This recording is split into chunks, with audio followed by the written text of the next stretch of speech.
Hi friends, saree பாத்தீங்களா நம்மளோட டசர்ஸ்ல வந்த saree நாங்க அழகா printed silk மெட்டீரியல்ல கொண்டு வந்திருக்கோம். நல்ல ஒரு வைன் கலர் saree. ரெண்டு சைடுமே டெம்பிள்ல அஷ்ரக் பிரின்சஸ் வச்சிட்டு border பல்லு டாசல்ஸோட வந்துரும் and அஷ்ரக்லயே ப்ளவுஸ்ங்க. ஸோ மெட்டீரியல் அப்படிங்கிறது ஸோ கன்வீனியன்ட்டுங்க, நல்லா ரிச்சாக இருக்குது அண்ட் ஆல்சோ கன்வீனியண்ட்டாக இருக்குது. ஜஸ்ட் பண்டில் ஓப்பன் பண்ணாங்க, நான் எடுத்துகிட்டு வந்துட்டேன். ப்ரைஸ் வேல்யூ என்னங்கிறது டிஸ்கிரிப்ஷனில் பார்த்துக்கலாம். நெக்ஸ்ட் கலர் பாருங்கள், பாட்டில் க்ரீன் வித் பிங்க்குங்க, அழகு கலர். பல்லு and blouse.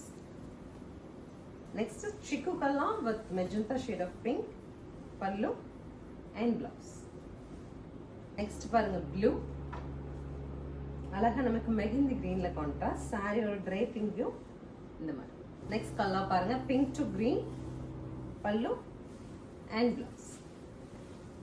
அடுத்து பாருங்க ash with pink, pallu and blouse. Next is a green, orange shade la contrast in pallu and blouse. Next is a dark navy blue, pallu and blouse. This is the final color of mustard blue la contrast inga. Saree பொறுத்த வரைக்கும் நல்ல சாஃப்ட்டா இருக்கு. printed silk ஓட look கிடைக்கும். Light weighted, iron maintenance வேண்டியதுல saree சூப்பரா இருக்குங்க. சாரியோட பிரைஸ் டிஸ்கிரிப்ஷன் நான் வந்து உங்களுக்கு பாட்டம்ல கொடுக்குறேன். Thank you.